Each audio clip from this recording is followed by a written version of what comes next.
Prueba de sonido, 1, 2, 3. ¿Sí? Excelente.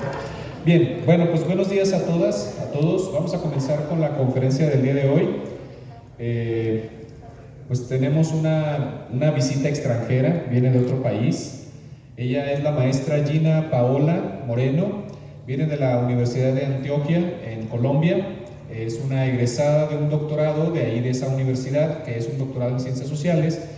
Y hemos estado en comunicación porque ella está realizando una pasantía aquí en Aguascalientes. Como parte de su formación doctoral, a ella le piden que vaya a otras universidades en el mundo, de preferencia, y ella decidió venir aquí a Aguascalientes, tanto a la UPN como a la Universidad Autónoma. Está haciendo algunas actividades. Si aquí hay estudiantes de séptimo, pues se recuerda que ya hubo una sesión con ustedes de trabajo, pero también ha estado presente con la gente de la maestría, con la gente del doctorado, y bueno, pues seguimos ahí haciendo algunas cosas. Estamos organizando un coloquio para más adelantito, y bueno, pues hay muchas actividades académicas. Entonces, pues tenemos una visita de otro país, hay que aprovechar, porque pues esto nos va a ampliar seguramente nuestra visión. Le damos una cordial bienvenida con un aplauso a Gina Paola Moreno.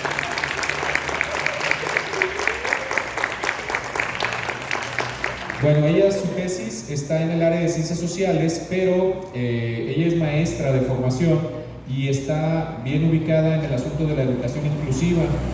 Entonces, como ustedes saben, actualmente en el mundo nos movemos en el paradigma de la diversidad, ¿verdad? Es el respeto por las individualidades, todo el asunto de la inclusión en el sentido más amplio, que no nada más hablamos de la discapacidad o de algunos problemas o enfermedades específicas, sino que hablamos de la inclusión en términos mucho más amplios. Entonces, ahora no se pretende que las escuelas sean lugares en donde se normalicen las cosas, sino más bien lugares donde se reconozca esa diferencia y esa diversidad, y se atienda y se respete, y sean espacios en donde se le dé manifestación a toda esa diversidad. Entonces, bueno, Gina nos tiene preparada una conferencia el día de hoy que tiene que ver con los temores que a veces genera la inclusión. Ella trae la perspectiva desde Colombia, nos va a platicar, bueno, pues ella ya les dirá. Yo más o menos me imagino lo que nos va a decir, pues, de lo que hemos estado haciendo, pero bueno, mejor le dejamos la palabra a ella para que nos platique durante alrededor de unos 45 minutos. Si les parece, hacemos preguntas al final, pero también si alguien de repente quiere alzar la mano y quiere hacer una pregunta, creo que no hay ningún problema, ¿eh? Es un espacio bastante flexible, hagámoslo una especie de diálogo. Gina podrá atender, pues, sus dudas y comentarios. ¿Sale? Pues bienvenida, Gina. Bueno, muy buenos días, muchas gracias por este acogimiento. Realmente me he sentido muy privilegiada de poder estar habitando la tierra de la gente buena.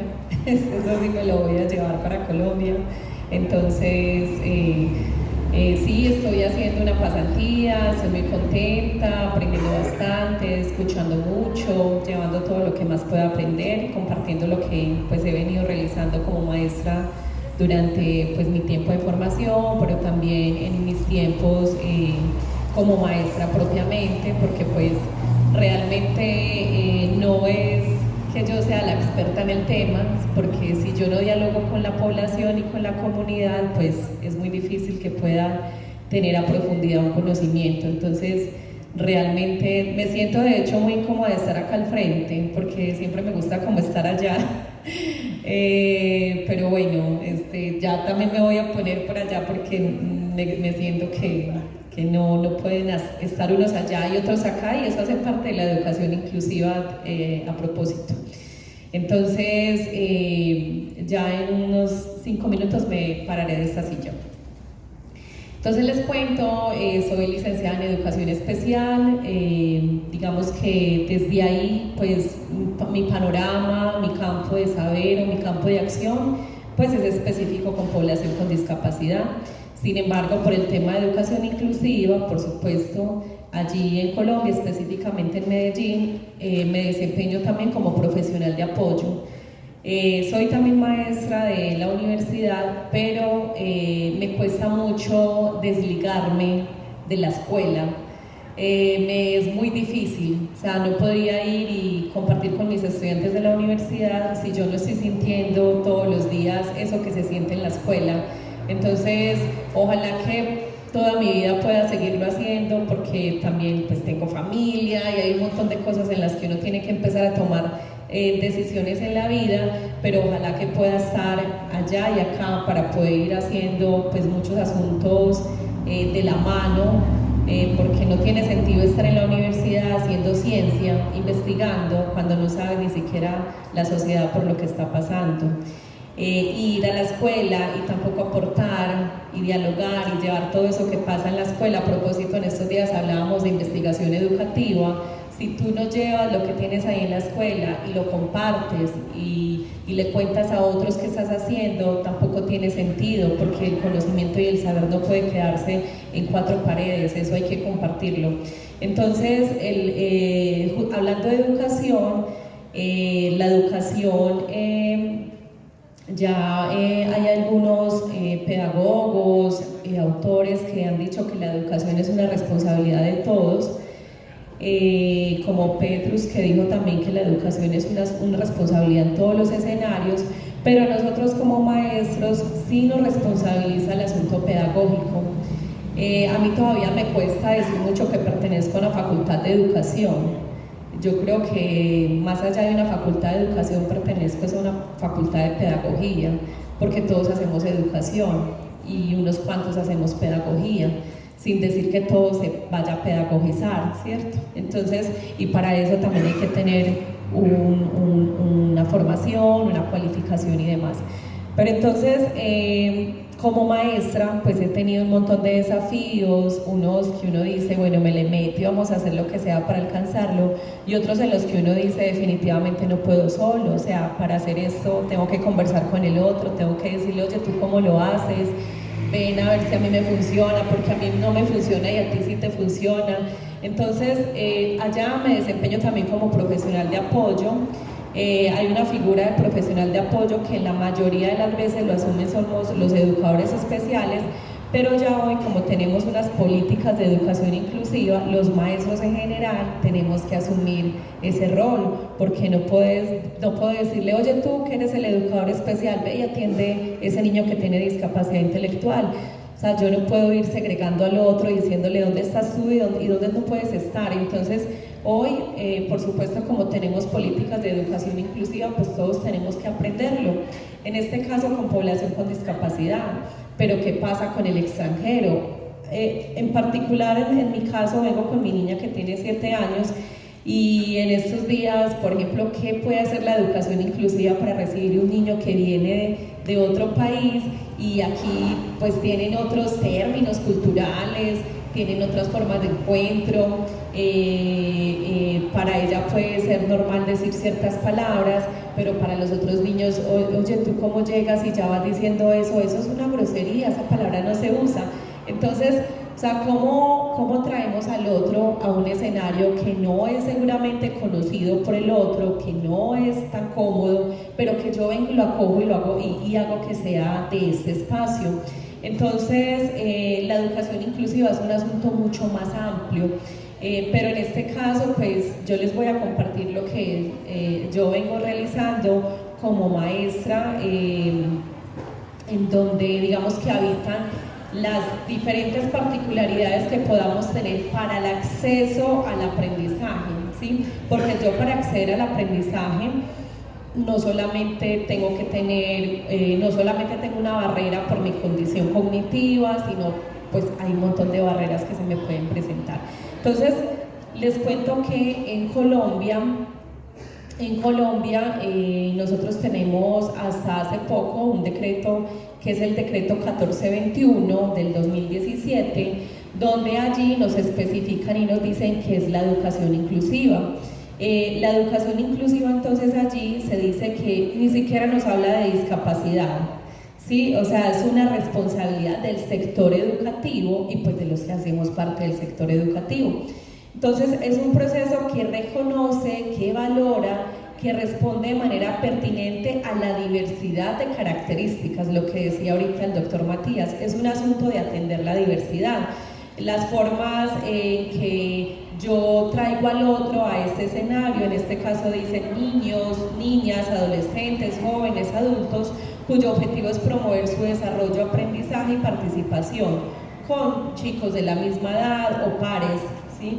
En un ambiente de aprendizaje común, sin discriminación o exclusión alguna, que todos en ese mismo espacio le apostemos a que tú te sientas parte de este lugar.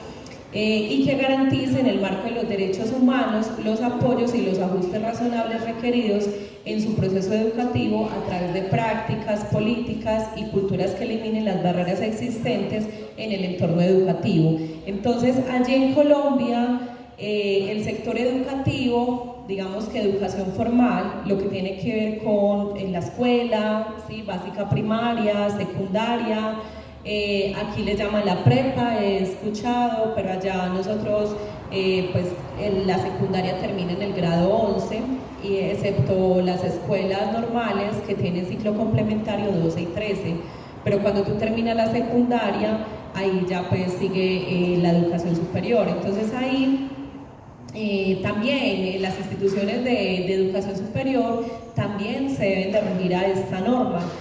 Las universidades también tienen una auditoría para que se revise que realmente en lo que tiene que ver con formación profesional, pues las universidades también cumplan con este decreto 1421. Todavía, digamos que siempre, como todo, hay que mejorar, hay que fortalecer procesos, no es tan fácil, hay que conocer, hay que mirar eso, cómo entra ahí, cómo va a funcionar. Y digamos que hay unas universidades que ya traen una trayectoria diferente y otras que no la tienen y que pues están iniciando con ese proceso, sobre todo a puertas abiertas, escuchando cómo lo hace el otro, ven que yo no sé, cómo lo podemos hacer, porque por supuesto, digamos que este proyecto o esta normativa de educación inclusiva pues trae unas ventajas, pero digamos que también hay que revisar otros asuntos que son también temores, y es el tema, por ejemplo, financiero, eso requiere unos costos, y ahí entran entonces la cualificación profesional y un montón de asuntos que son importantes ahí para que realmente se cumpla esto, porque no solamente es decirte, oye, tú puedes estar en este espacio, sino yo como garantizo que ese otro realmente aquí, pues realmente pueda habitar. Entonces no solamente el asunto de estar, ¿cierto? ¿Qué significa estar? Entonces realmente cómo traigo al otro a que habite en este espacio. Estamos, no sé, papá, mamá, hijo, yo puedo estar en la misma casa, pero puedo no sentirme que habite ese espacio. Entonces realmente cómo hago que en ese espacio, pues digamos que se acoja al otro, esté ahí, lo escuche, pero de qué manera. Entonces, les comparto, digamos que este decreto que ha sido como uno de los desafíos grandes en Colombia y específicamente pues en Medellín, que es donde pertenezco, porque para las escuelas, para las universidades, incluso para pues, la comunidad en general, no ha sido fácil. O sea, nosotros también hemos vivido como la incertidumbre de saber cómo lo hacemos, pero la ley lo dice, lo tienes que cumplir. Entonces las familias también empoderarse de la ley, porque entonces una familia que no se empodera también no hace cumplir sus derechos, y uno como estudiante también, porque yo puedo tener, yo qué sé, una condición específica, puede ser incluso económica, que no me permite estar en la universidad y tengo que desertar mi formación, pero ¿cómo reconozco eso? Que soy un sujeto de derechos y que yo puedo estar incluido en la escuela pese a todas mis situaciones y circunstancias que pueda pasar. De hecho, a nivel nutricional, ¿cierto? Yo o sea, no tengo la forma para habitar la universidad y por asuntos de alimentación, pues no puedo estar allá. ¿Cómo puedo hacer que dentro del proyecto de educación inclusiva, pues la universidad también pueda de alguna manera brindarme un apoyo? Allí, por ejemplo, en la Universidad de Antioquia, a la que pertenezco, de donde vengo. Bueno, antes de seguir con esto, quería comentarles que no solamente fue un asunto que yo decidí estar acá, yo primero lo decidí, pero también estoy porque me aceptaron, porque si no me hubieran aceptado, pues acá no estaría. Pero ahorita que ya hablo de la Universidad de Antioquia, que es de donde vengo, allí, por ejemplo, bueno, es una universidad distrital, pública, y hay muchas situaciones, o sea, tú tienes que apretar, por supuesto, una convocatoria para estudiar allí, Pero además hay un montón de situaciones, el desplazamiento, el hecho de que no tengas un trabajo, cómo a partir de la educación inclusiva yo puedo también recibir un apoyo de la universidad. La universidad, por supuesto, le ofrece a los estudiantes unas becas, hay digamos que un paquete de alimentación también. Tú puedes acceder a un refrigerio en la mañana, incluso les dan. Acá he escuchado que la primera alimentación del día se llama almuerzo, ¿cierto? Allá almorzamos al mediodía, pues allá desayunamos y almorzamos es al mediodía o a la 1. Pues a algunos les he escuchado que en la mañana almuerzan y bueno, al principio no entendí yo, pero ¿cómo van a almorzar tan rápido? Pero luego entendí que era que no, que el almuerzo pues era la primera alimentación del día, o bueno, los tragos y luego como el almuerzo, bueno, algo así. Entonces allá, lo que es para ustedes la comida, ahí en la Universidad de Antioquia apoyan a los estudiantes, pues por supuesto que se demuestre que necesitas, que te ayuden y les dan esa alimentación y hay otros apoyos económicos. Entonces, eso va a ser parte de la educación inclusiva, ¿cierto? Pero también yo puedo tener un trastorno de esquizofrenia, por ejemplo, y estar en la universidad, puedo estar en un episodio, una situación de crisis, cómo me incluyen dentro de digamos que un escenario académico que tiene unas exigencias, que tú tienes que cumplir con un horario, que igual que todo el mundo tienes que cumplir con unas notas, y si tú no cumples, pues vas a reprobar, ¿cierto? Entonces, eso hace parte de la educación inclusiva, o sea, si te estás tomando el medicamento y no te lo tomas hoy, seguramente vas a entrar en una crisis. Dentro de esas crisis, ¿qué se puede hacer? Entonces, digamos que educación inclusiva, por eso acá no habla de únicamente discapacidad, sino es cómo se atiende pues todas estas situaciones diversas, porque el hecho de que digamos que uno de alguna manera pueda salirse de ese parámetro de normalidad, yo creo que no existe ninguno que no tenga ninguna situación particular. Entonces, a veces la educación inclusiva, digamos que tiende a ser comprendida que es solamente un asunto de discapacidad, pero cuando tú te paras en qué momento yo puedo hacer, digamos que puedo beneficiarme también de esa situación, cuando uno se pone en la piel del otro, de lo que el otro puede pasar y un día me toca a mí, uno dice, ay, bueno, hay que pensar en el otro y el otro piensa en mí. Pero entonces no llegamos tan fácil a la educación inclusiva. Hemos tenido que pasar un trayecto muy largo y nuestras generaciones de antes les ha tocado muy difícil.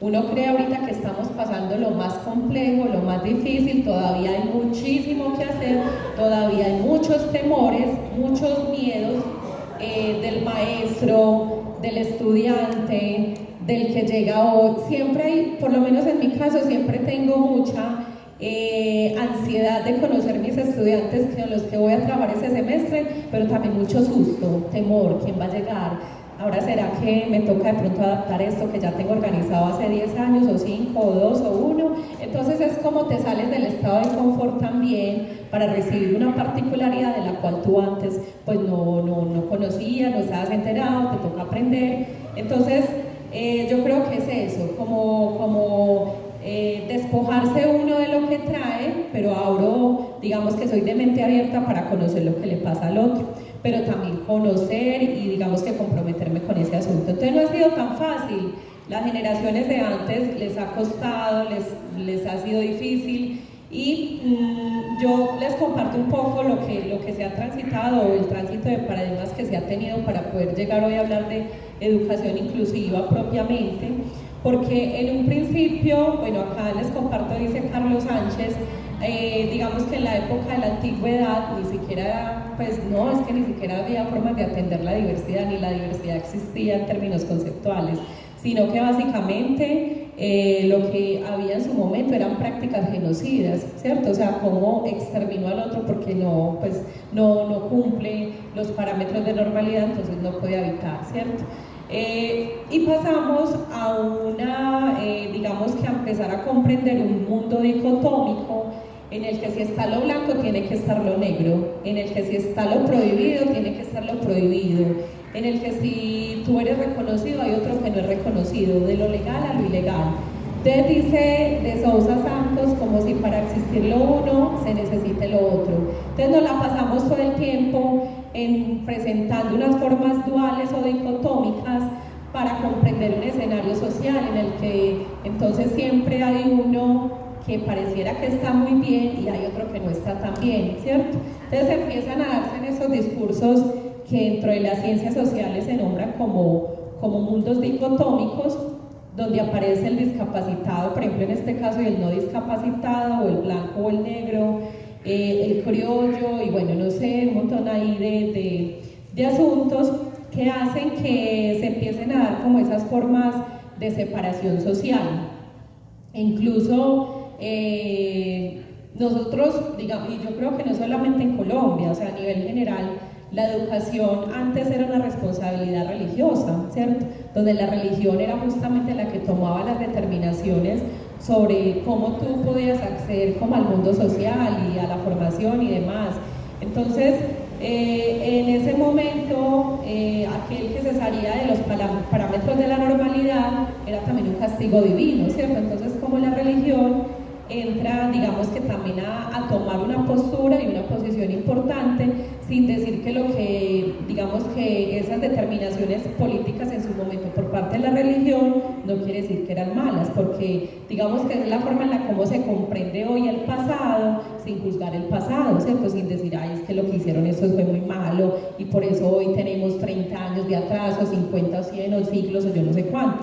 Pero digamos que en su momento la educación era atendida pues por todo ese componente religioso. Sin embargo, digamos que en su momento, en el tema de la población con discapacidad, como eran comprendidos como castigos divinos, entonces digamos que habían otras prácticas de atención a las poblaciones. Entonces digamos que en su momento pues no había como un contexto educativo propiamente, un espacio donde se atendía, digamos que en términos educativos al otro. Y más adelante empiezan a aparecer lo que son los internados, los manicomios, donde la población con discapacidad pues llegaba. Pero digamos que entonces ahí empieza a comprenderse también una forma, no todavía estamos hablando de educación, sino una forma asistencialista, ¿sí? Donde pues el sujeto era atendido entonces desde un enfoque médico, un enfoque digamos que más clínico-terapéutico, más desde la enfermedad, ¿cierto? El otro está enfermo, hay que atenderlo, algo le pasa. Pero era, digamos que esa forma de rehabilitación en la que hacía que el otro fuera incluido, pero no porque el sujeto, digamos, que tuviera una forma de participación política. Entonces, ahí, digamos que en términos generales la población con discapacidad atraviesa un periodo muy fuerte donde, pues, aquellas familias que tenían un niño con discapacidad pues no podía llegar a la escuela, ¿cierto? Incluso la iglesia también, digamos que tenía otras prácticas y otras formas de atención que pues imagínense todo lo que tenían que atravesar justamente estas familias y pues por supuesto la población. Entonces más adelante aparece, digamos que más o menos como en 1800, que de hecho ustedes que hacen parte de la pedagogía saben que los grandes pedagogos entre 1850, 1920, digamos que tenemos una fuerza importante de pedagogos que empiezan a darnos otros elementos importantes que hacen que comprendamos la educación del otro, ya no propiamente desde solamente un enfoque religioso o solamente un enfoque biomédico, sino que se abren otros escenarios de atención educativa. Entonces ahí, para la población con discapacidad, por ejemplo, en el caso de la población sorda, que es con la que trabajo hace ya 15 años, más o menos para la época fuerte, como en 1930, 40, digamos que se empiezan a dar unas revoluciones importantes, pero en 1960 ya se dice la historia y todo ese tránsito de paradigmas que la población sorda ya viene a ser atendida y la discapacidad en general desde un modelo sociocultural. Entonces pasamos de un modelo clínico a un modelo sociocultural para atender a ese otro. Entonces ya ahí se aparece un escenario más de contexto educativo cercano a lo que nosotros venimos realizando, sin embargo pues con unos desafíos que han tenido también unas transformaciones importantes de 1960 a la fecha actual, y empiezan a darse en unos movimientos importantes. En este caso, por ejemplo, con el decreto 3157 de 1968 se da lo que es la división de la educación especial. La educación especial propiamente, digamos que entra con fuerza entre más o menos 1970. Entonces, ya ahí se dice que los niños, jóvenes o personas con discapacidad no pueden seguir siendo atendidos por el Ministerio de Salud, sino que ya salen de ahí, pasan a ser parte del Ministerio de Educación Nacional, y ya por eso es que el contexto de nosotros empieza a atender la población con discapacidad en ese momento dentro del entorno pues, en el que nosotros hacemos parte. Específicamente con este decreto y con un informe que se llama el Warner Report, que es Mary Warner, que hace un reporte importante donde ella dice es que no existen niños que no sean ineducables. Los niños en general son educables y no hay barreras para que tú puedas acceder a eso.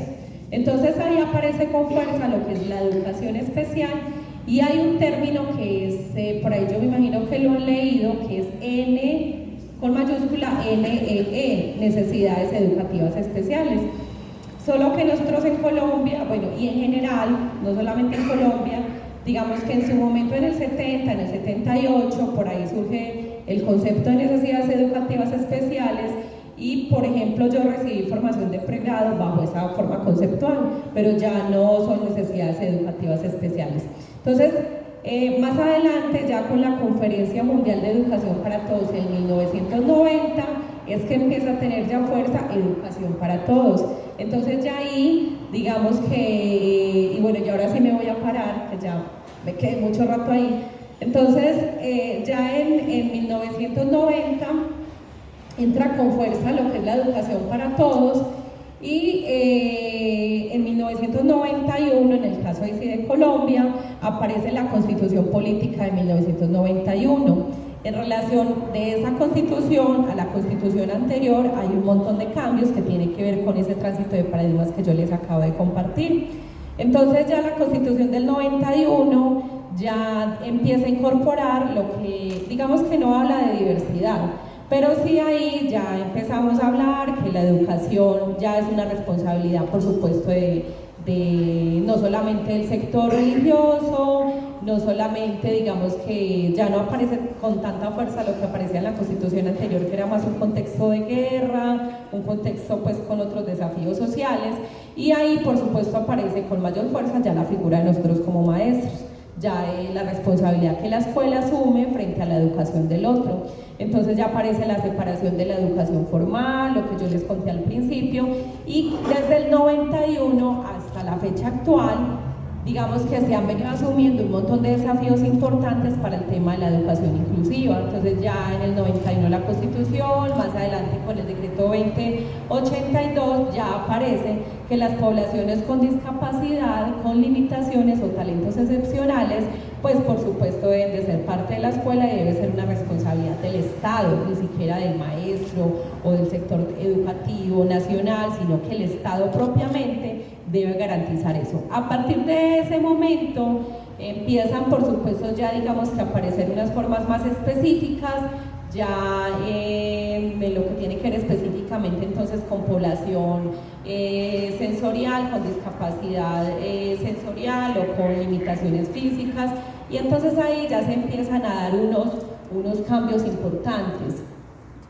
Entonces ya la escuela con este tema de las poblaciones con discapacidad, en lo que son, por ejemplo, ¿qué hace la escuela cuando tiene un caso de una presunción? Presunción es cuando el maestro observa que hay algo en un niño o un adolescente y que usted sabe que hay algo, pero no se sabe qué es, ¿cierto? Pero que el maestro en la escuela es el que en gran parte también logra identificar que ese niño tiene una dificultad para acceder a no sé, a un aprendizaje específico, a realizar alguna actividad, e incluso en el diálogo con los otros compañeros tiene unas formas particulares de comunicación. Hay algo que pasa ahí. Entonces el maestro, por supuesto, en sí, como tiene que ver con ese proceso de enseñanza-aprendizaje, es la persona idónea para poder identificar que algo está sucediendo.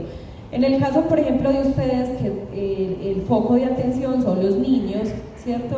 Hay un escenario de pedagogía donde en esas, digamos que en esas relaciones, en eso que el otro construye con el otro, pues yo puedo identificarlo. A veces los papás todo lo vemos también, sí, que no vemos otra cara, pero que si el maestro también nos apoya en ese asunto, sin decir que el maestro diagnostica, porque nosotros los maestros podemos reportar situaciones, novedades, y en compañía del equipo psicoorientador o psicosocial, pues hacer el debido proceso, pero nosotros no somos los responsables de diagnosticar, pero sí tenemos toda la idoneidad para poder decir si allí hay algo inusual que está sucediendo. Entonces, presunciones diagnósticas o diagnósticos confirmados. ¿Sí? Entonces, en ese caso, con la población o con discapacidad intelectual o con una discapacidad sensorial, que están las personas que son sordas o ciegas, normalmente digamos que en el marco legal encontramos discapacidad auditiva. Ustedes acá también en Aguascalientes, dentro de los censos poblacionales, hablan también... lo leí que no utiliza audífono, no escucha, algo así, ¿cierto? Pero no propiamente lo dicen como discapacidad o como sordera, o discapacidad visual o baja visión, ¿sí? O discapacidad física o con movilidad reducida también encontramos en las investigaciones. Pero cuando tú vas y hablas con la población, por eso mucho de lo que hacemos con las políticas públicas quedan como muy incoherentes con las comunidades, porque cuando tomamos determinaciones dentro de las políticas y no llamamos a la persona directamente para preguntarle ¿usted qué piensa sobre lo que usted necesita? Vamos y conversamos con las poblaciones y pasa otra cosa completamente diferente.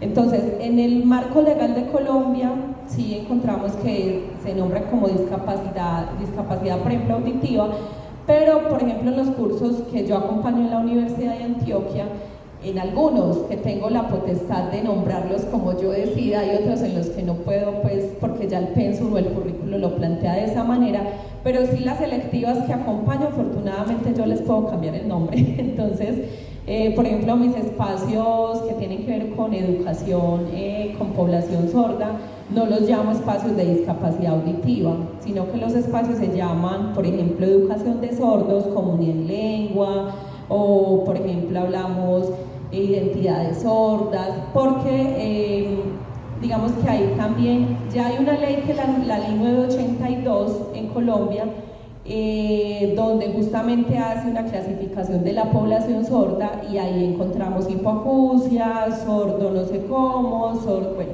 ahí hay varias formas conceptuales de definiciones y en algunos de los cursos, en la licenciatura que acompañó Educación Especial, sí está, por ejemplo, práctica 5, discapacidad auditiva, lo que es incoherente con la población, porque si un sordo se da cuenta que tú le dices discapacitado auditivo, tienes un enemigo para toda la vida, porque ellos dicen como que discapacitado, yo no soy ningún discapacitado, o que tú le digas sordomudo. Esa es otra también, o sea, usted tiene una guerra casada con esa persona para toda la vida. Entonces, la explicación del por qué no son sordomudos es porque hay dos explicaciones. La primera es porque el hecho, ustedes lo saben más que yo, un niño aprende a desarrollar su órgano fonoarticulatorio o a desarrollar su habla, su lenguaje verbal a partir de la escucha. Entonces, si yo escucho a mi amiguito o a mi amiguita que pues está hablando, o no sé, o mi papá, o mi mamá, o el medio, ¿cierto? Yo voy desarrollando mi órgano fonoarticulatorio, pero si yo no escucho, no lo desarrollo. Y aquel que tiene una hipoacusia, que tiene restos auditivos, lo desarrolla según lo que alcance a escuchar. Entonces, no existen sordomudos, sino que existen sordos o existen hipoacúsicos. Y tampoco es sordo-mudo porque pues sí hay una construcción lingüística, o sea, sí hay una comunicación. ¿Qué es ser mudo? ¿Cierto? Es que ni siquiera por hablarlo por sordo, es que ni siquiera existe nadie que sea mudo, o sea, no existe ni siquiera un niño mudo. Y ya hay otra categoría que es mutismo, ¿cierto? Pero es otra condición de discapacidad, pero y sin embargo a pesar de eso hay una comunicación propiamente en la que yo puedo desarrollar con ese otro, o sea que aunque tú no tengas lenguaje verbal, tú tienes una forma de comunicación. Ay, se nos fue el tiempo. Bueno, alguna vez un estudiante me preguntaba que cómo soñaban los sordos. Pues obviamente me corchó porque yo tampoco me las sé todas. Pero el estudiante de ciencias naturales me decía, oye profe, pero entonces ¿cómo sueñan los sordos? Y los sordos no tienen pues, o sea, uno sueña pronto, en el sueño está hablando con alguien, no sé, sueña letras. Tú vas a escribir y, voy a escribir casa, ¿cómo se escribirá? ¿Con S o con Z? Y yo me imagino la S. Ellos cómo piensan, o sea, cómo imaginan como los entornos. Eso no es una pregunta fácil de responder, pero básicamente, y en esos días también escuchaba que un amigo allí en Medellín, las personas ciegas, le dice, dime ciego, no soy discapacitado visual. Entonces un amigo ciego, también profesional de apoyo de allá de Medellín, en esta semana incluso publicó un video, ¿cómo sueñan los ciegos? Y yo, qué interesante, se parece a la otra pregunta. Entonces, y él decía, nos soñamos él decía, como con mundos, ¿cómo era que decía? Él decía, como nosotros no soñamos algo en específico, o sea, no soñamos pues, con nadie porque no hemos visto a nadie, pero hay un montón de situaciones allí que hacen que vivas ese episodio de sueño. En el sordo, por ejemplo, la lengua de señas, que no es lenguaje de señas, sino lengua de señas, no es lenguaje porque el lenguaje es lo que con lo que yo acompaño mi forma lingüística, o sea, es decir, tiene que ver con la expresión, tiene que ver que cada uno tiene un lenguaje incluso identitario, o sea, incluso en la forma en cómo yo me posiciono, el otro cómo me habla, cómo yo acompaño mi lengua, o sea, cómo acompaño, digamos que tiene que ver como con un componente amplio de expresión, mientras que la lengua es un idioma. Entonces, incluso las lenguas indígenas son idiomas, tienen toda una composición lingüística y tienen gramática, tienen pragmática. Entonces la lengua de señas es una lengua cuatridimensional porque es visual, es gestual, es de movimiento y es temporal. Entonces yo en este espacio de cuadro de comunicación, que lo han visto en los medios televisivos, ahí yo en ese espacio hago todo mi relato, toda mi narración. Entonces yo en este escenario puedo hablar de temporalidad, puedo hablar de un pasado, de un presente, de un futuro. Yo les ponía en estos días el ejemplo de ayer, hoy, mañana, ¿cierto? En este mismo espacio hablé de un pasado y un presente. Yo puedo decir lunes, martes, miércoles, jueves, viernes, como si el miércoles fuera hoy. Entonces digo lunes, ya hablé de que no tengo que volver a decir el lunes porque ya sabemos que este es mi pasado.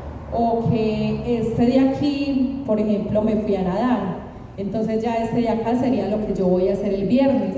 Entonces cuando yo paso la lengua de señas al castellano oral, pues yo hago uso de todos esos elementos de la lingüística, ¿cierto? Yo para pasar eso a un futuro, pues yo tendría que decir, yo, no sé, yo voy a ir el viernes a nadar, ¿cierto? Yo nadaré, o yo nado, o yo nadé, ¿cierto? Entonces hago toda esa construcción de temporalidad en este mismo espacio de comunicación. Algunos mucho más expresivos, otros no tanto, pero hace esa parte como de la lingüística.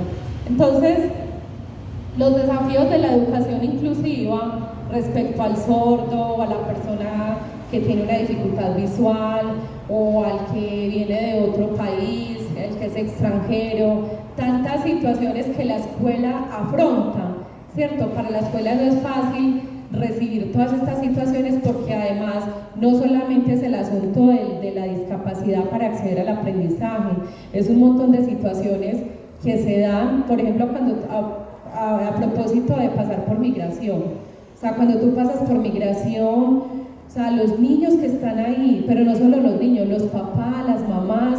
Yo por ahí tuve una vez una situación particular y fue muy difícil, fue súper difícil y de hecho lo viví con mi niña. Entonces, o sea, lo que pasa ahí, o sea, cómo recibo al otro, cómo lo hago parte, a pesar de que uno dice, bueno, no es un entorno educativo, pero hay un montón de situaciones que pasa en la escuela, que ahí suceden y que nosotros como maestros tampoco, o sea, es difícil uno decir, oye, no puedo recibir esa situación porque no me siento preparado. O sea, ¿cómo le dices a un hijo que llega hoy al mundo, no, qué pena, te tengo que abortar porque pues yo no estaba preparada para recibirte, ¿cierto? Entonces, hay un montón de cosas en la escuela que suceden que tú las tienes que afrontar, pero hay que conocerlas, pero hay que leerlas y no se improvisa.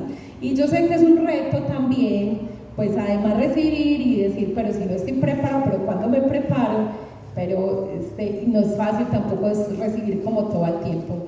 Entonces hay unos desafíos, los desafíos que yo creo que pueden ser, pero hay un montón, y seguramente ahorita aquí algunos me van a decir, hay otros desafíos. Y los retos, quiero que ustedes me digan cuáles serían los retos.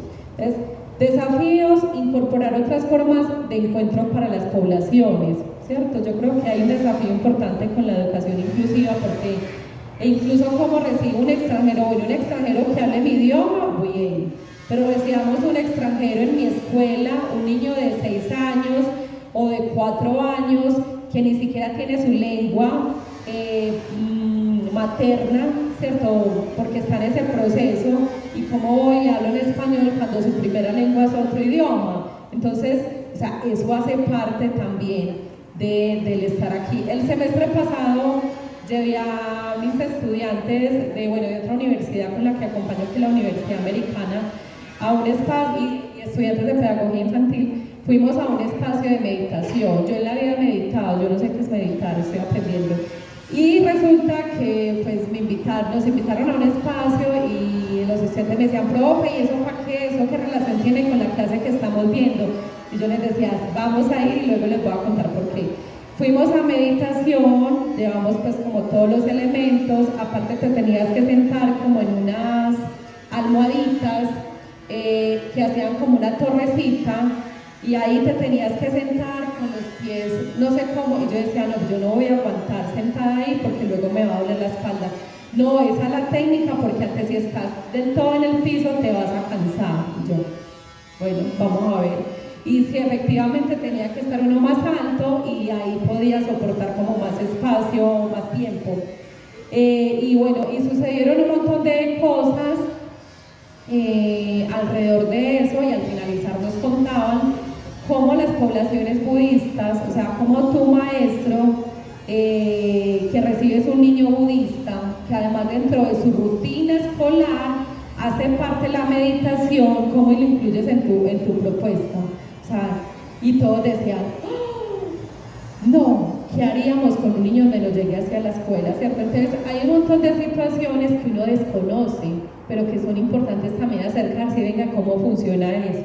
¿Qué tal que un día me llegue un niño y yo también estoy atentando contra sus prácticas religiosas si me pongo a rezar el Padre Nuestro, ¿cierto? Entonces, o sea, ¿cómo? Y yo soy muy católica, ¿cómo hago parte a ese otro que no, o sea, que en estas, digamos que en estas tendencias religiosas, pues sería excluirlo, o sea, sería no hacerlo parte?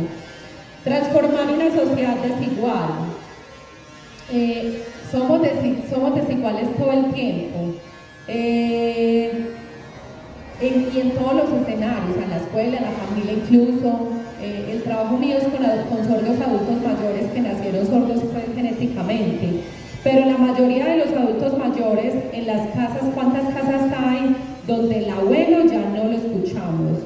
El abuelo pone el televisor a todo volumen porque ya no lo escucha, pero lo que haga es atentar contra su forma en la que recibe su etapa de la vejez, como si llegar a la vejez fuera malo, porque ya no escuchas el televisor, porque además la palabra del adulto ya no vale en la casa, ya los jóvenes son los que ya saben más.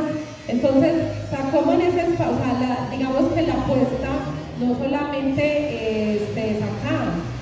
Incluso yo como maestro vengo a incorporar a todo el mundo aquí, pero me voy para mi casa y excluyo a todo el mundo. Entonces yo creo que hay que ser coherentes también con lo que digamos que atravesamos en este momento, porque si bien la educación inclusiva es en un entorno escolar, es un compromiso social, y el compromiso social no solamente es ser maestros. Equiparar las formas de acceso al aprendizaje, ¿cierto? Si para el otro es difícil, no sé, venir y no se siente cómodo colorear con las crayolas, pero quiere participar de otra actividad que son con pinturas o vinilos, yo no sé cómo los nombran acá, no, porque se ensucia, no, daña la ropa, no, después el papá y la mamá me va a poner no sé qué, o sea, cómo me despojo como de todo eso y digamos que le permito participación a cada uno a partir de lo que tenemos ahí. Crear escenarios de comunidad educativa, responsabilizar al Estado como parte de este propósito, cumplir con un marco político y legislativo. Para los maestros no es fácil. Y yo creo que para las maestras que están acá tendrán muchas experiencias que contar, que sus estudiantes les han compartido, que las han vivido en la escuela. El día que llegue acá la pedagógica, por ejemplo, un estudiante sordo, ¿qué va a hacer la universidad? Bueno, no sé, algo tendrá que pasar, pero eso es lo que hace que nos toquemos y digamos, ay no, hay que hacer algo. Yo les cuento ¿qué hora es? No sé qué hora es. Ay, bueno, yo les cuento que allá en Medellín, bueno, yo tuve un estudiante y él quedó muy apasionado con el tema ahorita es coordinador de un preescolar y dentro del preescolar empezó con un proyecto. El preescolar se llama Preescolar Campestre Ingeniosos y dentro del preescolar campestre tienen un proyecto que se llama Ingeniosos en Señas. Entonces ellos nunca han tenido estudiantes niños sordos porque ellos atienden entre los 0 y los 6 años, pero el preescolar recibe formación en señas y los niños de allá están esperando que algún día llegue un amigo sordo al jardín para poder compartir lo que han aprendido. Y ya este año, en enero, ya se tienen un niño, bueno, él es oyente, pero es hijo de papás sordos, entonces él, pues su lengua, digamos que es bilingüe porque está creciendo en un mundo bilingüe, porque tiene lengua de señas en la casa y en el preescolar tiene castellano. Entonces, tampoco hay que esperar que llegue el sordo a la universidad, ni el ciego, ni la silla para que le hagamos la rampa, sino que cómo entonces nos vamos pensando el espacio, porque a sus escuelas o a sus lugares donde son maestros o van a ser maestros, pues pueden llegar estos niños, ¿cierto? Con un montón de situaciones y particularidades. Entonces no hay que esperar que llegue el momento para cumplir la educación especial. Eso lo quería organizar con ustedes, pero no nos va a dar tiempo, o sea, se salvaron. Pero ya les voy a preguntar. Entonces, les voy a compartir acá un videíto dentro de los desafíos que hemos tenido en la escuela. Resulta que la pandemia nos dejó muchos aprendizajes a todos. Y este por eso no es el mejor video, o sea que los profesionales en comunicación audiovisual me van a dar mucho palo porque esto me quedó muy regular. Pero este videito lo hicimos en la pandemia porque pues con los estudiantes generalmente yo los llevo a que estemos con niños sordos en la escuela, a que estemos allá, que les enseñemos, que podamos sentir como ese susto que hay, no sé hablar como él, qué hago, ¿cierto? Entonces preparamos varios materiales. Este material, que por supuesto fue pensándonos en la pedagogía infantil, porque la pedagogía infantil, pero en torno a los niños sordos, cuando digamos que las falencias más fuertes que tenemos con los niños sordos es la parte de la educación infantil, de las primeras edades, porque generalmente no les ofrecemos espacios de educación inclusiva. Los niños sordos, primero los papás están esperando que algún día escuchen, entonces los están llevando todas las terapias por todas partes hasta que me diga mamá, porque yo sueño que me diga mamá o que me diga papá y que me quiere. Pero resulta que nunca le va a decir ni mamá ni papá en la forma que él quiere, pero sí en su forma. Entonces, y pasan 10, 15 años hasta que el papá y la mamá dicen, no, ya, ¿qué más vamos a hacer? O sea, son 15, 10, 8 años en los que tú pierdas todo ese tiempo de comunicación y de relación con el otro, con tu amigo, con el papá, con la mamá. Si uno a su papá y a su mamá le cuenta qué pasó en el jardín cuando el amigo, no sé, le regaló un dulce, cuando le dio un abrazo, cuando la maestra le dijo que lo hizo muy bien y van felices a la casa a contar. Todos esos años de los niños sordos se pierden. De hecho, en las entrevistas de mis participantes, la mayoría de los sordos no recuerdan la infancia. Y entonces ustedes son los responsables de que esos niños que pasan por sus aulas, cuando sean adultos o cuando sean adolescentes, tengan unos recuerdos significativos de lo que sucedió ahí en esos primeros años. Entonces, los invito a que se motiven por aprender lengua de señas mexicana, que hay unas asociaciones importantes acá en Aguascalientes para que accedan a esos espacios, y en la maestría tienen también un legado importante que es Joseph, que está haciendo su maestría, que es maestro y que también es intérprete de lengua de señas mexicana. ¿En qué podemos hacer para que los niños sordos, cuando lleguen a nuestros espacios, se sientan incluidos, pero además tengamos material, porque no lo tenemos? Entonces hay que hacer el material, hay que tener literatura infantil en lengua de señas. ¿Por qué no en la universidad tener una base de datos de material pedagógico, de material literario para niños sordos o para tantos otros niños? Entonces les voy a compartir.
Este hermoso cuento es del gato de Ojalata y es de la colección de Telemanía. Hola amigos, ¿cómo están? Quería darles un hermoso saludo y les voy a contar esta hermosa historia.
Bueno, lo vamos a dejar hasta ahí. Yo le voy a compartir al doctor Matías el link para que lo miren completo y de pronto les puede servir en algún espacio pedagógico. Básicamente, hablando de educación inclusiva, hay un montón de desafíos, por supuesto, pero también de retos que tenemos nosotros como profesionales, que seguramente surgen de lo que acontece, por supuesto, en la escuela, de la experiencia, de la cotidianidad. A veces incluso son asuntos en los que yo me enfrento conmigo mismo, o también que lo hago con mi colega, con mi otro compañero que le está pasando la misma situación, pero que finalmente va a tener un impacto bonito en el otro. Entonces yo creo que hay que dejarnos provocar por lo que acontece en este momento socialmente. Y no está bien como hacerse uno como el que no es con uno, el que yo no tengo que ver ahí, eso que lo atienda X, no yo, sino que realmente, de hecho, Wallerstein dice que ni siquiera la historia solamente le corresponde a los grandes historiadores, ni la economía a los economistas, ¿cierto? Es un asunto incluso muchísimas veces, a veces el abuelo o la abuela sabe más de cosas que se supone que ciertos profesionales deberían de conocer. Entonces es un asunto de todos, es una responsabilidad de todos estos asuntos del tema de la educación inclusiva, porque cuántas familias no atraviesan la segregación, el rechazo social, el miedo a llegar a la escuela y tocar la puerta y decir, ¿será que mi niño puede estar acá? O sea, yo no quisiera pasar por eso. ¿Qué siente ese otro cuando tú lo rechazas y cuando le dices, ese no es el espacio en el que debes de participar? Entonces, y sobre todo con los niños, o sea, los niños pueden estar pues, en todos los escenarios. Entonces, ¿cómo los incluyo también dentro desde la parte de literatura? Y hay muchos ejemplos en internet de literatura infantil para niños sordos. Y que terminan teniendo un beneficio importante pues, para los otros niños, porque aquel niño que recibe de pronto este material en lengua de señas, seguramente también le va a ser muy útil, porque los niños son muy visuales, los niños siempre están asociando en el aprendizaje. De hecho, tú no enseñas un color separado de una situación experiencial particular, porque de hecho los niños, si tú eres la maestra y vas con los tenis rojos, cuando aprendan el rojo van a decir, ay, rojo como los tenis de la maestra. Entonces, si aprendo el león, ay, el león como el león que está ahí en lengua de señas. Entonces, es un material que finalmente termina beneficiándonos a todos. En internet, por ejemplo, hay un video que me gusta, bueno, hay muchos de La Granja, por ejemplo, que también está en lengua de señas, pero colombiana, no sé, mexicana, me imagino que también debe de estar, pero la lengua de señas, por ejemplo, en el caso de, en estos días les compartía, por ejemplo, el de Ricitos de Oro, está la seña de Ricitos de Oro va caminando, ¿cierto? Y a lo lejos se encuentra una casa, que encuentra su puerta que está como medio ajustada, y le da curiosidad y se acerca y abre la puerta y observa que en la mesa hay una taza grande, una mediana, una pequeña.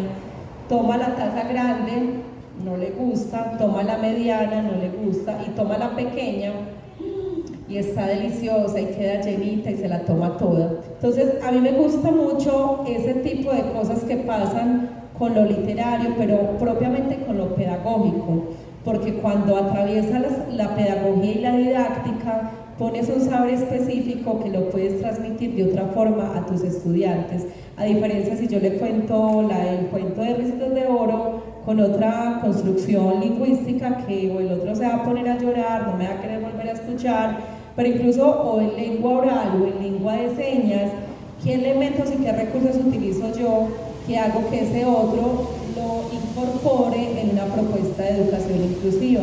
Entonces mi invitación final es a que nos dejemos provocar por las necesidades que tenemos en el contexto, y que nos pensemos incluso en cómo nosotros también somos incluidos en otros escenarios, o cuando nosotros hemos sido excluidos de ciertos espacios por un montón de circunstancias y situaciones que no quisiéramos que tampoco atravesaran nuestros estudiantes. Bueno, muchísimas gracias.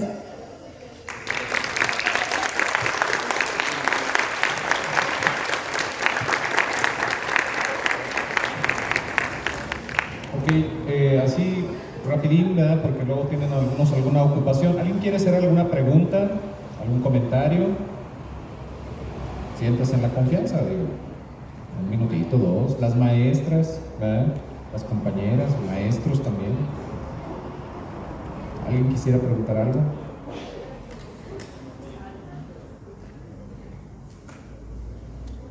Bueno, pues parece que no. Bueno, si no, pues aquí se acercan en cortito, ¿no? Aquí va a andar este ratito y pues se pueden acercar. Y tenemos su contacto y está muy dispuesta a colaborar con nosotros, ¿vale? Bueno, pues vamos a hacer entrega de la constancia del día de hoy.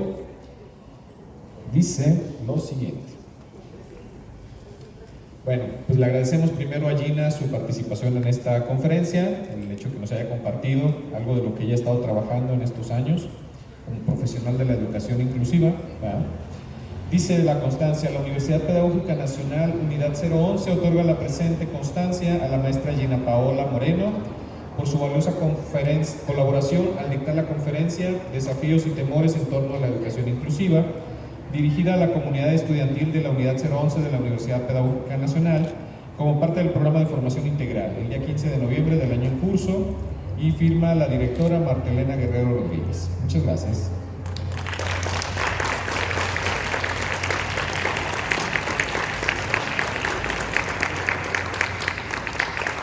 Bueno, que no de pasarme la liga para que ustedes acaben de ver el video, ¿verdad? Y lo puedan utilizar también. Entonces ahí se las comparto con los jefes de grupo. Jefes de grupo, bajen la información, ¿sale? Por favor, sale. Bien, pues no sé, ¿alguna indicación de formación integral?